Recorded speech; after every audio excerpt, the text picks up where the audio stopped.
Kemudian tempatnya niat itu di dalam hati. Waktunya adalah awal ibadah.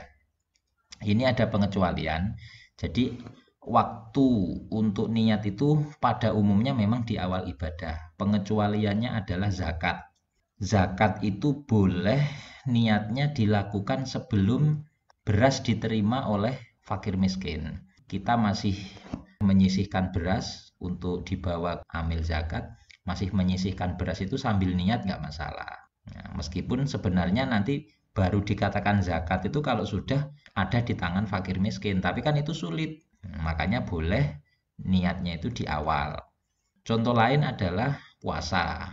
Sebenarnya puasa itu dimulai sejak terbitnya fajar shodiq, yaitu sejak mulai sholat subuh. Cuma kan kita sulit untuk tepat untuk melihat waktu subuh itu sulit. Makanya niatnya itu justru malah diwajibkan sebelum fajarnya subuh. Nah itu. Jadi tidak di awal ibadah puasanya tapi malah sebelum puasa. Karena memang sulit untuk menemukan awal itu fajar awal itu. Nah, itu pengecualiannya. Terus syaratnya orang yang niat itu harus orang Islam. Nanti ada pengecualian. Pengecualiannya adalah suami yang kafir untuk menzakati istrinya yang muslim. Jadi istrinya Islam, waktu lebaran mau zakat, lah itu yang menzakati kan suami. Padahal suaminya orang orang kafir. Nah itu boleh. Kemudian tamyiz.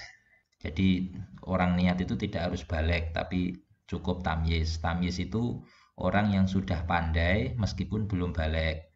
Pandai yang dimaksud adalah pandai sudah bisa mandi sendiri, sudah bisa makan sendiri, sudah bisa buang air, membersihkan sendiri. Nah itu. Kemudian yang ketiga, faham dengan apa yang dilakukan. Jadi kalau niat tapi nggak paham mau apa dia, umpama contohnya niat sholat tapi nggak paham dengan sholatnya, yaitu nggak sah. Mau niat sujud syukur tapi nggak paham caranya sujud syukur, nah itu nggak sah. Nah, ini yang sering. Jadi kadang kita melihat pemain sepak bola selebrasi langsung sujud syukur. Lah itu kalau nggak diawali takbiratul ihram, tidak dalam kondisi suci, ya nggak sah. Nah itu, jadi niat sujud syukur tapi tidak tahu caranya. Jadi makanya syaratnya niat itu harus paham dengan apa yang dilakukan. Baik, syarat selanjutnya nomor 4, tidak melakukan hal yang bertentangan dengan isi niatnya. Lah lucu kan, niatnya sujud syukur, tapi ternyata yang dilakukan sholat. Nah itu, berarti melakukan hal yang bertentangan dengan isi niat. Niatnya sholat, ternyata di dalam sholat melakukan kentut. Nah itu kan kentut itu sesuatu yang bertentangan dengan isi niat. Isi niatnya ya sholat. Nah, sholat kok kentut. Nah itu. Terus caranya niat itu berbeda-beda sesuai ibadah yang dilakukan. Ini saya kasih contoh dalam bab sholat. Kalau dalam sholat itu caranya cukup menyebutkan kata usolli fardul maghribi, umpama sholat maghrib. Usolli ini sebagai ekspresi dari qasdul fi'li. Qasdul fi'li itu tujuan melakukan tindakan, tujuannya ya usolli, aku sholat.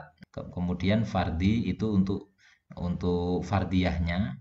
Nah ini juga penting karena kalau nanti nggak ada fardinya langsung usolil maghriba, jangan-jangan nanti sholat qobliyah atau ba'diyah.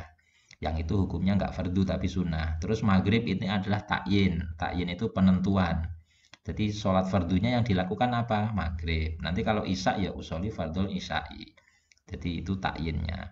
Untuk masalah arba'a rokaatin, salasa rokaatin, rokata ini itu nggak perlu disebutkan, itu sudah maklum. Kalau maghrib ya salasa rokaatin.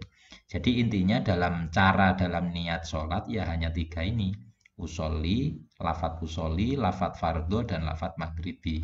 Itu sudah mewakili qasdul fi'li, fardiyah, dan takyin.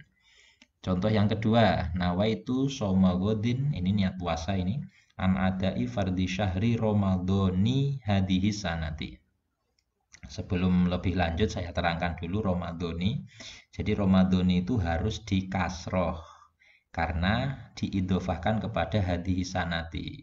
Itu kalau diterjemah Indonesia Ramadannya tahun ini. Jadi bukan Ramadannya tahun kemarin atau tahun besok. Jadi itu diidhofahkan. Baik, saya teruskan. Dalam nawaitu shauma ghadin ini, qasdul fi'linya adalah shauma ghadin. qasdul fi'li, tujuan tindakannya adalah puasa besok. Jadi lafadz nawa itu ini tidak wajib. Tidak wajib. Seperti sholat tadi, usolli fardhul maghribi, umpama dikasih nawa itu ya monggo, tapi itu tidak wajib. Nawa itu usolli fardhul maghribi salah sarokaatin mustaqbilal kiblah. Bahasa mustaqbilal kiblah itu hanya sunnah, nggak wajib. Yang namanya sholat ya harus menghadap kiblat, mustaqbilal kiblati. Adaan makmuman. An adai fardi. Lah fardi ini wajib karena statusnya puasa besok ini adalah fardu, fardiyahnya. Takyinnya adalah pada Ramadhani hadis sanati. Ramadannya tahun ini. Lah itu takyin, penentuannya. Jadi bukan puasa fardu yang Ramadan kemarin. Kalau statusnya puasa fardu yang Ramadan kemarin berarti kita qadha. Nah ini pentingnya di sini. Jadi dalam satu tindakan sholat fardu, ibadah fardu itu ada qasdu fi'li, ada fardiyah dan ada takyin. Baik, itu salah satu cara saja. Untuk yang lain tinggal mengkiaskan. Ada pengecualian dari beberapa kaidah yang mengikuti al-umuru bimaqasidiha. Yang pertama adalah niat ingin membatalkan puasa di siang hari, maka itu tidak batal. Beda dengan sholat. Kalau sholat, niat ingin membatalkan sholat, saat itu langsung batal sholatnya. Sama seperti murtad.